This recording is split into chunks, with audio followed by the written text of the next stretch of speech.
السلام علیکم والصلاۃ والسلام علی رسول اللہ صلی اللہ علیہ وآلہ وسلم۔ قل هو اللہ احد اللہ الصمد لم یلد ولم یولد ولم یکن لہ کفوا احد۔ نہایت ہی اہم اور پیاری یہ ویڈیو ہے۔ اس کے اندر میں نے ایک اہم بات جو ہے وہ بیان کرنی ہے۔ اگر کوئی بندہ جھوٹا خواب بیان کرتا ہے تو اس کی کیا سزا ہے؟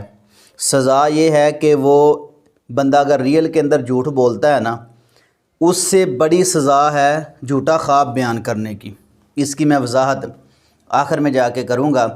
نہایت ہی چھوٹی یہ ویڈیو ہے، توجہ کے ساتھ سنیں۔ ایک نبی صلی اللہ علیہ وسلم کی حدیث میں نے آپ کے سامنے عرض کرنی ہے جو صحیح البخاری کے اندر موجود ہے۔ آپ علیہ السلام نے فرمایا، پہلی بات نبی کریم صلی اللہ علیہ وسلم نے بیان کی ہے کہ آپ اپنے حقیقی والد کے علاوہ اپنے ساتھ کسی کی نسبت جو ہے وہ آپ نہیں جوڑ سکتے حقیقی والد کے علاوہ۔ جو لے پالک بیٹے ہوتے ہیں، اولاد ہوتی ہے، بیٹی ہوتی ہے، بیٹا ہوتا ہے، اس کے ساتھ اس کے حقیقی والد کا ہی نام لگایا جائے گا۔ اگر اس کے والد کا نہیں پتہ تو اس کی ماں کا نام جو ہے وہ لگایا جائے گا۔ اللہ رب العزت کے یہ قانون ہے، نبی کریم صلی اللہ علیہ وسلم کا فرمان علی شان ہے کہ قیامت والے دن والد کے نام سے آواز جو ہے وہ لگائی جائے گی۔ حقیقتاً جو اہم اور پیاری بات ہے وہ یہی ہے کہ اپنا حقیقی جو والد ہے اس کے علاوہ کسی کی نسبت اپنے نام کے ساتھ نہیں جوڑ سکتے۔ یہ نہیں کہ اس کے ساتھ کسی کا نام جو ہے وہ لگایا جائے۔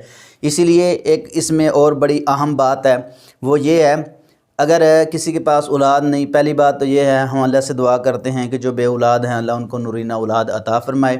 رب ہب لی من الصالحین رب لا تذرنی فردا وانت خیر الوارثین، یہ دعا جو ہے اکثر پڑھا کریں، انشاءاللہ الرحمن اللہ رب العزت اپنی رحمت فرما دیں گے۔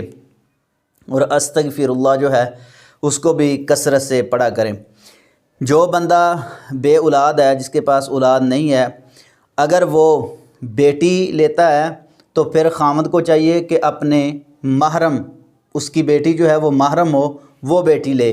اپنی ہمشیرہ سے جو ہے بیٹی اس کی بانجی ہو تو وہ بیٹی لے لے جو محرم، رشتے میں محرم لگتی ہو۔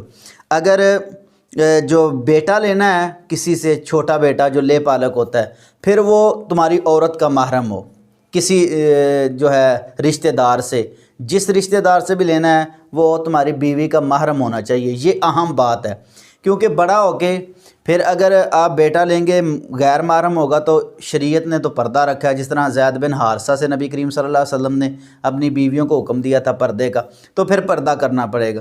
اگر جو بیٹی لیں گے وہ اگر خامد کی غیر محرم ہوئی تو پھر اس اور بچی کو جو ہے بیٹی کو پردہ کرنا پڑے گا، الا کہ اس کو جو ہے دودھ پلا لیا جائے کسی ایسے رشتے کا جو اس کے محرم ہو، تو پھر جو ہے وہ ایسا مسئلہ بن جائے گا کہ پھر اس سے پردہ نہیں ہوگا، ورنہ یہ اہم مسئلہ ہے۔ تو اگر لے پالک بیٹا ہے، بیٹی ہے، تو اس کے ساتھ جو ہے نام لگانا ہے اس کے حقیقی والد کا۔ نبی کریم صلی اللہ علیہ وسلم نے فرمایا جو والد کے علاوہ نام کسی کا لگاتا ہے نا، یہ اچھی بات نہیں ہے، یہ شریعت کے اندر حرام ہے۔ دوسری بات وہ خواب کی ہے، پہلے میں آخری بات کر لوں۔ آخری بات اس میں یہ ہے کہ نبی کریم صلی اللہ علیہ وسلم کی وہ بات جو آپ علیہ السلام نے کہی نہیں، یعنی ایسی بات، تیسری بات یہ آخری ہے، درمیان میں خواب کے حوالے سے میں اینڈ میں کروں گا، ایسی بات جو آپ علیہ السلام سے ثابت نہیں ہے تو نبی کریم صلی اللہ علیہ وسلم کا اس کو فرمان بنا دینا، یہ بھی بہت بڑا ایک بہتان ہے، بہتانوں میں سے بڑا بہتان ہے۔ تو اس سے بچنا چاہیے۔ اس بندے کا ٹھکانہ جہنم ہے جو آپ علیہ السلام پر کوئی ایسی بات لگا دے آپ علیہ السلام نے نہیں کہی۔ تو تیسری بات جو ہے وہ نہایت اہم ہے، خواب کے حوالہ سے ہے، وہ یہ ہے کہ جھوٹا خواب جو بندہ بیان کرتا ہے نا، وہ ریئل کے اندر جھوٹ سے بھی بڑا ہے۔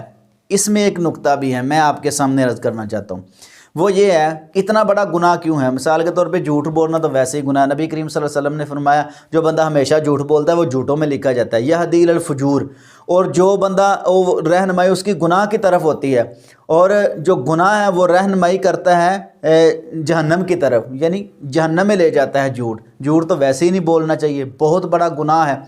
لیکن جو بندہ ریئل کے اندر جھوٹ بولتا ہے وہ انسان کے ساتھ دھوکہ کرتا ہے، اور جو بندہ خواب جھوٹا بیان کرتا ہے وہ رحمان کے ساتھ دھوکہ کرتا ہے۔ اس لیے نبی کریم صلی اللہ علیہ وسلم نے فرمایا کہ جو بندہ جھوٹا خواب بیان کرتا ہے وہ جھوٹ سے بھی بڑا گناہ ہے، کیونکہ وہ اللہ پر بہتان لگا رہا ہے۔ اس حدیث سے پتہ چلتا ہے کہ خواب اللہ رب العزت کی طرف سے ہوتا ہے، اور جو بندہ خواب جھوٹا بیان کرے وہ اللہ رب العزت پر بہتان لگاتا ہے کہ مجھے یہ خواب آیا ہے، حالانکہ اللہ رب العزت نے اس کو دکھایا نہیں۔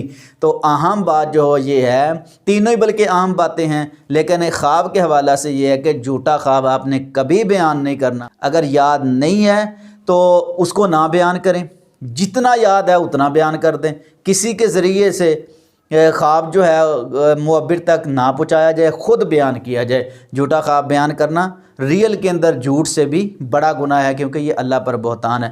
میرے تمام ناظرین کو یہ ویڈیو انشاءاللہ پسند آئے گی، کیونکہ اس میں بڑی اہم باتیں، لیکن اگر میں اس کی زیادہ وضاحت کرتا تو ویڈیو طویل ہو جاتی۔ میں نے چاہا کہ مختصر ہو مگر جامع ہو۔ واللہ اعلم بالصواب۔